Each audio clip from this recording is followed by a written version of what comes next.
if you're experiencing paint issues, paint breakage issues with your TiPX marker, these are usually some of the things that I first check.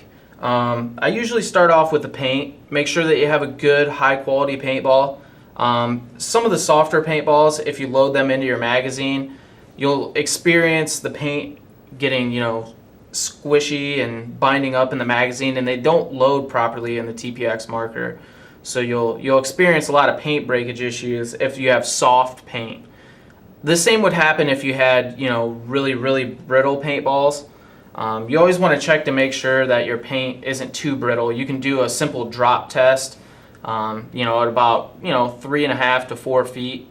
Just take a couple paintballs, drop them on a hard surface like concrete, and if they're breaking within that distance, they're probably a little bit, too brittle for the TiPX marker, and you should probably switch to a paint that's going to be a lot less brittle. You don't, like I said, you don't want paint that's too soft. If you have a paintball that's real spongy, real squishy, you'll notice that when the paintballs, they're in the magazine, they'll get flat spots on them where they contact. And if they get real flat where they contact, that paint's probably too soft and it's going to get jammed in the magazine. You also want to check to make sure that you load your magazine properly. You want to pull the carrier all the way down to the base and load your paintballs. You want to make sure that you only load 8 paintballs into the magazine at one time.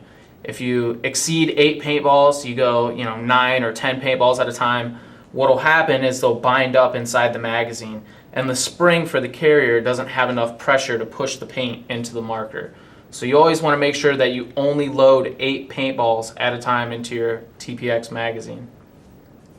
The next thing that I usually check for is the barrel. You always want to make sure that your barrel is screwed in completely. If not, that leaves a small gap in between the barrel and the breech of the TiPX, and that will also cause a lot of excessive paint breakage. Another thing, I have this barrel already unscrewed, but you can check the bore size of your paint. You always want to make sure that the paint fits in your barrel correctly. One real easy way of doing this is just kind of insert the paintball into the barrel, and then you should be able to gently blow the paintball through the barrel. As you can see, that paintball came out just perfect. This paintball, you can see it kind of rolls through. That's okay. You can have a paintball that rolls through, but it will provide, really, really inefficient shots over the chronograph. You'll see a lot of velocity fluctuation, and your efficiency will go down. So you want to make sure that the paint just fits snug in the barrel. Another thing that I always check too is the velocity setting on your TiPX. If your TiPX exceeds 300 feet per second, you will experience a lot of paint breakage with the TiPX. So you always want to check to make sure that on your TiPX, and it's kind of hard to see in this picture, but you have 2 lugs in the back. You have a 3/16 and you have a 1/8. The 1/8 is, and this is commonly mistaken as your velocity adjuster, that's your bleeder set screw for your regulator. If you turn that in, that's not going to adjust your velocity at all. It's only going to set the regulator bleeder pressure. So you're going to have your 3/16, and to turn your velocity up, you're going to turn it clockwise.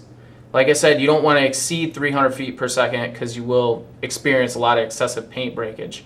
So you want to be able to take this to a chronograph and check it over the chronograph. Make sure that you're below 300 feet per second. Our technicians usually recommend anywhere from 265 to 275. That's going to give you the best efficiency.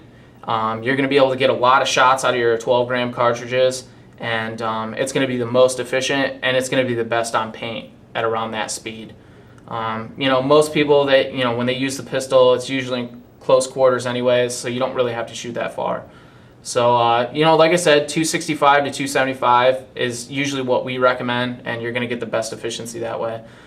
But back to the velocity adjuster, like I said, you want to make sure that you're under 300 feet per second.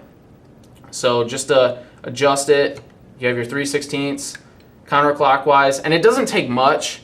I mean, if you go a quarter turn counterclockwise, say you start off at 295 or you're close to 300 and you want to get down to 265 or 275, I mean, you can go anywhere from 1/8 of a turn to a quarter turn, and that'll bring your velocity down quite a bit. So you don't have to make real big adjustments with the screw. I mean, we usually recommend 1/8 of a turn to 1/4 of a turn at a time. And that's pretty much it for the paint breakage. If you're experiencing paint breakage, make sure that you're going through and you're checking all these areas.